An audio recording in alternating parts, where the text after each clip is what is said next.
Mi esposa me rompió el alma el mismo día que me hizo sentir el hombre más deseado del planeta.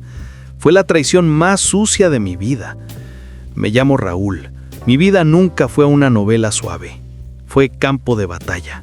11 años en el ejército, paracaidista, francotirador. Disciplina, lealtad, cumplimiento. En 2007 creí que había encontrado el hogar, el puerto. Conocí a Sofía. Nos casamos en 2009. Un año más tarde, la vida nos dio a Keila. Yo era gerente de operaciones para la Seguridad Nacional. Manejaba una región gigantesca. 100 a 120 empleados. Presión constante.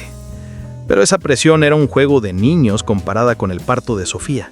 Nació Keila 2 semanas antes. Un parto de 3 días. 3 días de infierno. Sofía con preeclampsia, diabetes, presión alta. Keila con ictericia. 3 semanas en la unidad de cuidados especiales. Cada mañana me levantaba a las 5, directo al hospital, estar en la alimentación de las 6. A las 8, corriendo al trabajo. Almuerzo a las 12, de vuelta al hospital. Tarde en la oficina. 5 en punto, a casa. Lavar su ropa, cocinarle algo. Y a las 6:30, de nuevo al hospital. Volví a las 10 de la noche y otra vez el ciclo. Agarré la mano diminuta de mi hija mientras le metían un tubo de alimentación por la nariz. Yo, un francotirador curtido, sentía que me ahogaba en esa ternura, en esa desesperación. 2 semanas después llegó la depresión posparto de Sofía. La traje a casa.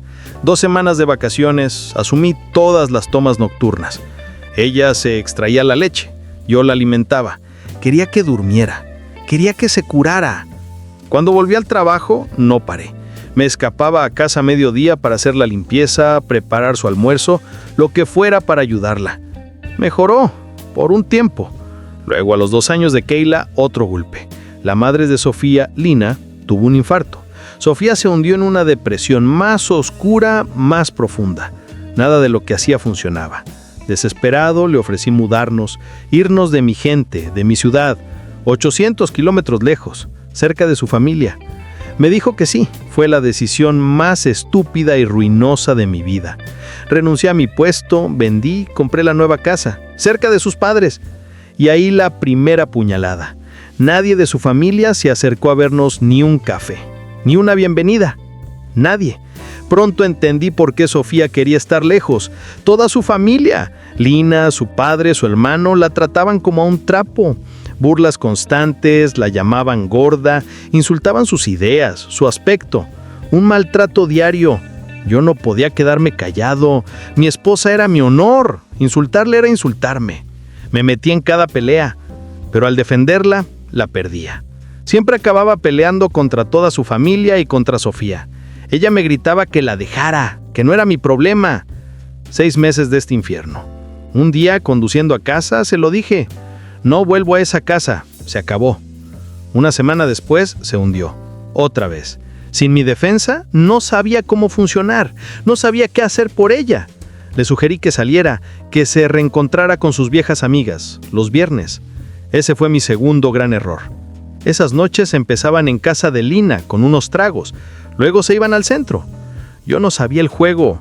No sabía que Lina estaba invitando a los viejos novios de Sofía a la casa. Al mismo tiempo, el engaño se cocinaba bajo el techo de su madre con su bendición. Mientras tanto, en casa, el contacto se había cortado. Antes del matrimonio, la pasión era explosiva. Luego, una vez a la semana. Después de Keila, era un desierto. Ella volvía borracha los fines de semana. Me daba igual. Yo agarraba a Keila, nos íbamos al parque, a pasear por el monte. Paz, silencio, dignidad a solas con mi hija. El día que me dejó, la mañana de la ruptura fue perfecta. Se acercó a mí con una urgencia que no sentía hace años, un encuentro intenso. Pensé, estamos volviendo. Salí a trabajar con esa esperanza estúpida. Esa misma tarde me llamó y terminó conmigo. Así. Fue un golpe al cráneo, un mareo. No lo vi venir. Yo no sabía nada de la infidelidad. Los primeros días supliqué, lloré, intenté razonar, rogué que volviéramos. Ella solo se endurecía. Yo me acurruqué en un rincón de la casa, persianas cerradas. Quería que se acabara todo. No podía comer, solo vómitos. El cuerpo me traicionaba. 2 semanas después, se fue. Compró el pasaje. Volvió con mi familia, de donde veníamos. Yo me quedé, vacío. Fui a parar al garage de mi amigo Antonio, mi padrino de bodas, un compañero del ejército, y su esposa Emma, amiga de Sofía. Una semana allí. No aguanté. Sentí que debía desaparecer de todos. Agarré mi equipo de casa. Antonio me llevó a la entrada del monte. Me vio el rostro. Estaba preocupado. Le mentí. Le dije que era solo estrés, que necesitaba aire. Me dijo que vendría a verme cada pocos días. No me preguntó nada más. Se fue. Eran las 5 de la tarde. Poca luz. Entré rápido. Armé el campamento. Dormí mal. A la mañana siguiente me despertó un sol feroz. Encontré un claro entre los árboles. Me senté en una roca. Me ahogué en llanto. No era dolor, era humillación, era vergüenza. Era la sensación de que mi lealtad no había valido nada. Abrí mi rifle, un 303 viejo, de la época de la guerra. Munición trazadora, la que usaba en el campo. Cargué una bala en la recámara, el metal frío contra mi barbilla, el cañón en la boca. Apreté el gatillo. No salió, no pasó nada, solo el clic sordo del percutor. En ese microsegundo, la imagen de Kayla, mi hija, me inundó. La mano pequeña, el tubo de alimentación. Me golpeó la verdad. Lo que acababa de intentar era una monstruosidad, un acto de cobardía pura. Caí al suelo, lloré hasta la náusea. Sollozos huecos. Y ahí, en ese claro, tomé una decisión. Nunca más permitiría que mi destino estuviera en manos de otra persona, ni siquiera en mis propias manos débiles. Tenía que vivir, tenía que ser el padre que Kayla merecía. ¿Por qué no salió la bala? Revisé el fulminante. Estaba golpeado. La pólvora, seca. Había disparado miles de esos cartuchos. Nunca un fallo. La única explicación era simple. Un fulminante defectuoso. El destino me había detenido con una pieza de metal oxidada de hace 70 años. Me quedé cazando en el monte 4 semanas. 4 semanas de silencio, de monte espeso, de calor duro. Me sentía más fuerte cada día. Antonio venía a verme. Nunca le dije lo que pasó en el claro. 2 semanas después, vendí todo lo que me quedaba. Compré un billete de avión y dejé el país. Volví con mi familia, mi madre, mis 5 hermanas, mi hermano. A las 2 semanas, un trabajo. Ingeniero de voladuras en una mina a cielo abierto. Dinero que nunca imaginé. 200,000 al año. 2 semanas de trabajo, una de descanso, volando, sin parar. Y en ese tiempo mantuve el contacto con Sofía y Kayla. Todavía tenía la esperanza tonta de una reconciliación. Cada vez que tenía libre, le enviaba a Sofía $2,000 en efectivo y ropa para Kayla. 6 meses de esto. 6 meses de enviar dinero a una mujer que creía que solo estaba confundida. Un día en una llamada con Antonio, me preguntó si seguía enviándole dinero. Le dije la cifra, 2,000 al mes. Silencio. Un silencio que pesaba toneladas. Le exigí que hablara, que no se callara nada. Él me lo dijo. Sofía le había confesado a Emma que me había estado engañando durante 6 meses antes de irse. 6 meses de mentiras. La pasión de esa mañana era un acto de despedida, una burla. Sentí el calor en la cabeza. Colgué. Llamé a Sofía. La confronté. 60 minutos. Mentiras, evasivas, acusaciones contra mí. Finalmente, lo admitió, cuando supo que yo sabía toda la verdad, que ya no había escape, que todo había terminado. En ese instante, se rompió. No lloró, no suplicó, cambió su arma. Hizo lo único que le quedaba para asegurarse de que yo sangrara para siempre. Usó a Kayla. Cortó todo contacto. La lealtad del soldado no vale nada frente a la crueldad de una esposa traidora. Pagué $40,000 a los abogados solo para que me dijeran que mi ex esposa había robado lo único que no tenía precio: el tiempo con mi hija. Cuando colgamos, mi cabeza era un tambor vacío. El rugido del motor de la perforadora en la mina era un susurro comparado con el caos que tenía dentro. 6 meses de mentiras, 6 meses de teatro sucio, 6 meses de enviar dinero a una mujer que me había traicionado con otro. Yo, el hombre que podía armar un rifle de francotirador en la oscuridad, no había podido ver la trampa delante de mis ojos. Me sentí doblemente traicionado y, lo peor, estúpido. Ella cortó todo. Silencio total. Había usado a Kayla como arma de destrucción masiva. ¿Cómo alguien que amaste puede convertirse en un ser tan despiadado? La última vez que vi el rostro de mi hija tenía 5 años. Hoy tiene 15. 10 años de cumpleaños, 10 años de primeros días de escuela, robados. La tristeza ya no era un lamento, era una furia fría que me endurecía. Tenía el dinero, el sueldo de minero, un buen salario, y ese dinero iba a ser mi munición. Contraté abogados, los mejores. Empecé el proceso judicial familiar. Mi objetivo no era la venganza, era recuperar a mi hija, restaurar mi derecho a ser padre. El proceso fue lento, burocrático y sobre todo, destructivo. Mi vida se redujo a viajes interminables, del polvo caliente de la mina al aire acondicionado frío del juzgado. Mi abogado en Bogotá me miraba con una lástima profesional. La soledad de mi barraca se llenaba de pilas de documentos. Sofía, mientras tanto, se vestía de víctima ante la corte, una madre sola, abandonada por su esposo que se había marchado a trabajar al extranjero persiguiendo dinero. Por supuesto, olvidó mencionar que ella había sido quien me echó, que ella había roto nuestros votos, que la pasión de esa última mañana había sido una burla cruel. Su argumento era demoledor. Él no está. Yo, en cambio, debía explicarlo todo. El peligro de la mina, mi pasado, mis motivos para enviar $2,000 mensuales en efectivo. Tuve que exponer la humillación de la infidelidad, los problemas con su madre Lina, el circo completo. Sofía lo negaba todo con una frialdad absoluta. Mantenía la mentira. Su habilidad para mentir era perfecta.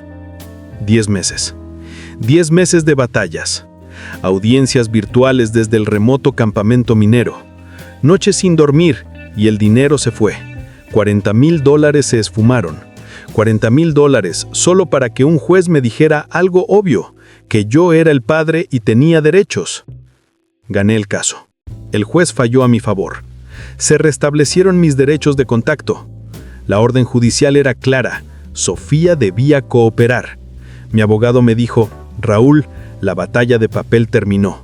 La guerra real empieza ahora. Empecé con videollamadas, martes y jueves. Eran incómodas. Keila tenía que acostumbrarse a mi rostro en la pantalla. Sofía estaba siempre ahí, un centinela silencioso, su rostro de hielo vigilando cada palabra. Si preguntaba algo demasiado personal, la llamada se cortaba de golpe. Pero no me rendí. Eran mis únicas 2 horas de vida a la semana, martes y jueves. Me aprendí sus asignaturas, sus gustos, sus nuevas manías. Me aferré a esas videollamadas. Era mi cordón umbilical. 1 año y medio de ser el padre en el teléfono. Mi plan de vida había funcionado. El dinero me había dado el poder para luchar. Pero la mina es una bestia que te consume. La distancia, la soledad, el riesgo. Busqué una salida. Quería un trabajo más cerca de mi familia, con un horario humano. Quería dejar el turno brutal de 2 semanas. Encontré una oportunidad, consultor de seguridad, un buen sueldo, pero no los 200,000 del contrato minero. No era un sueldo obsceno, pero era vida. Días libres reales, cerca de mi madre y mis hermanas. Mucho menos tóxico. Dejé la mina. Fue un alivio físico y mental. Cometí el error de contárselo a mi hermana. Ella a otra persona. El chisme voló. En este mundo de chismes, la noticia de que mi billetera se había encogido llegó a Sofía a la velocidad del rayo. Supo que ya no estaba en el contrato millonario. Supo que mis ingresos ya no eran ilimitados. Y el terror regresó. El arma de control. Ella rompió la orden judicial sin pestañear.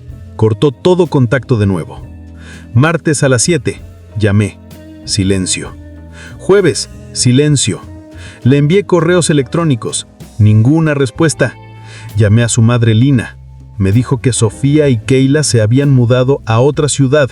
Mintió con una frialdad que me confirmó el origen de su maldad. Fui con mi abogado furioso. Le exigí que la demandara, que la hiciera pagar por desacato. El abogado suspiró. Raúl, me dijo, ganamos una batalla de $40,000. Ella sabe que no puedes pagar otros 10 meses de litigio. Cortó el contacto porque sabe que esta vez no tienes con qué pelear. Me quedé helado en el asiento. Tenía razón. Ella había planeado esto. Había esperado el momento en que mi capacidad financiera se redujera. Ella había manipulado el sistema legal. $40,000 por la justicia, y ella la había deshecho con un simple botón de bloqueo. El dolor regresó con una nueva capa de amargura. No era solo la traición sexual, era la traición a mi derecho a ser padre. La primera vez ella me quitó el amor. Esta vez me quitó la esperanza. Yo había ganado legalmente. Ella, con una acción cobarde y calculadora, lo había deshecho todo. Sofía me había robado a mi hija por segunda vez, y esta vez sabía que la única forma de volver a ver a Kayla era esperar a que creciera, o encontrar una forma de justicia que no se comprara con dólares. Me quedé mirando la pared. Sentí que no había fuerza militar ni salario que pudiera contra la maldad organizada de una ex esposa. Ella pensó que me había dejado sin recursos, pero un ex francotirador siempre tiene una última bala, y no es de plomo, es de verdad. Me quedé mirando el techo de mi apartamento. El silencio era ensordecedor. Ya no había gritos, ni llamadas, ni abogados, solo la verdad fría. Sofía me había robado a mi hija por segunda vez, y esta vez había usado mi nueva estabilidad para golpearme. Me había dejado sin cartuchos, sin $40,000 para volver a litigar. Ella creía que había ganado. Se había equivocado de enemigo. Un ex francotirador no necesita dinero ni jueces para lograr su objetivo. Necesita paciencia, un buen ángulo y una sola bala precisa. Mi objetivo ya no era recuperar la custodia por la fuerza. Era exponer su verdad a Kayla, de manera que ni Sofía ni su madre Lina pudieran manipularla. Pasaron años. Mi tristeza se convirtió en una vigilancia metódica. Seguía mi vida, mi trabajo de consultoría, mi familia, mis hermanas, pero en la periferia mi mente trabajaba. Recordé cada detalle de la traición, la infidelidad, el engaño de los 6 meses, la mentira sobre el dinero, la manipulación ante la corte, el uso de Kayla. Recordé especialmente la bajeza de Lina invitando a los exnovios de Sofía a su casa. La madre había facilitado la traición. Eran un equipo de 2. La oportunidad no llegó con un toque de corneta, sino con una pequeña grieta. Una de mis hermanas que seguía viviendo cerca de donde Sofía se había mudado por primera vez me envió un mensaje. Vi a Kayla. No le pregunté cómo ni dónde, simplemente le dije que si veía la oportunidad de dejarle algo, que lo hiciera. La oportunidad llegó durante un evento escolar, un festival de música donde Sofía no estaba, pero Lina sí. Mi hermana, con nervios de acero, se acercó a Kayla en un momento de distracción de Lina. Le entregó un pequeño paquete, envuelto en papel sencillo, como un regalo de cumpleaños tardío. Dijo, esto te lo envía tu tío.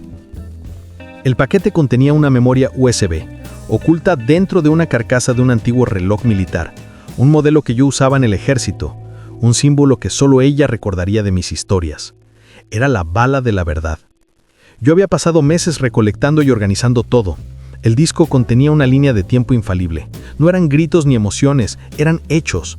Los recibos bancarios, copias de las transferencias de los $2,000 mensuales durante los 6 meses posteriores a su infidelidad, con fechas de montos exactos, probando mi apoyo financiero mientras ella me engañaba. La transcripción del juicio, fragmentos clave de las audiencias donde Sofía negaba la infidelidad y me acusaba de abandono. Había resaltado las mentiras más flagrantes, las grabaciones de audio, una conversación clave que había tenido con Antonio y Emma donde Emma relataba, con detalles, la confesión de Sofía sobre sus citas con los exnovios organizadas por Lina. Esta era la prueba del rol de su abuela en la traición. Mi carta. Una sola carta dirigida a Kayla, sin reproches, solo hechos, explicando por qué me fui a la mina, por qué regresé, por qué se cortó el contacto 2 veces. Terminaba con una frase simple. Tu papá te ama, nunca dejé de luchar por ti. Kayla tenía 15 años. Era lo suficientemente madura para procesar la verdad, pero lo suficientemente joven para que el impacto fuera profundo. La siguiente semana fue el infierno para Sofía y Lina. Me enteré del impacto a través de Emma, quien todavía tenía contacto esporádico con alguien cercano a ellas. Kayla había abierto el paquete a solas en su habitación. Había visto los archivos. El primer efecto fue una explosión. Kayla confrontó a Sofía, no por la infidelidad, sino por las mentiras, por el dinero que le había quitado a su padre, por usarla a ella como un peón para ganar una guerra estúpida. Los gritos se escucharon en todo el vecindario. La manipulación de Sofía se derrumbó. Kayla entendió el patrón. Su madre no me había dejado porque yo me fui, sino porque ya tenía a otro, y luego me había quitado el contacto porque yo ya no era un cajero automático de $200,000 al año. La versión de Sofía, la de la madre abandonada y víctima, se hizo añicos. La confrontación más dura fue con Lina. Kayla le echó en cara que había facilitado la traición, que había sido cómplice al invitar a esos hombres a la casa. Lina, la mujer que había manejado las cuerdas del títere de Sofía toda su vida, se quedó sin palabras. Por primera vez, alguien en la familia le había plantado cara. La victoria no fue legal, fue emocional. Sofía perdió su control. No pudo castigarme más. Había perdido la única arma que la hacía poderosa, la mentira. Su manipulación ya no funcionaba con la persona que más le importaba. 2 semanas después el teléfono sonó. Era un número desconocido. Dudé, pero contesté. ¿Hola? Papá. Era Kayla. Su voz era más profunda, más adulta de lo que recordaba en las videollamadas. ¿No lloró? No hubo reproches. Solo una pregunta que me destrozó el alma y al mismo tiempo la curó. ¿Por qué no me contaste la verdad antes? Le expliqué. Quería esperar a que fueras lo suficientemente fuerte para entender. No quería que el dolor te llegara de golpe. Hablamos por primera vez sin el centinela de Sofía, sin el miedo a que la llamada se cortara. La conversación duró horas. Me contó su vida. Yo le conté la mía. Ella no me pidió volver ni me pidió dinero. Solo me pidió la verdad y yo se la di. La justicia para un hombre traicionado no siempre es un papel sellado por un juez. A veces es una llamada de tu hija 10 años después de haber sido robado, una llamada que te devuelve tu dignidad. Yo no volví a la vida de Sofía. Ella siguió su camino, ahora desarmada. Pero yo recuperé mi lugar. Ya no era el engañado. Era el padre que, incluso a la distancia, había luchado y ganado con la verdad. Hoy, Kayla tiene 20 años. No vive conmigo, pero estamos en contacto constante. Viene a verme en mis vacaciones. Hemos recuperado el tiempo perdido. Sofía sigue siendo la madre de mi hija, pero su poder se desvaneció el día que ese pequeño pendrive rompió su mentira. Ella me había quitado 10 años de la vida de mi hija, pero yo le quité su control y su victimismo para siempre. Fue la única venganza que me importó. La bala de la verdad siempre es más efectiva que la de plomo.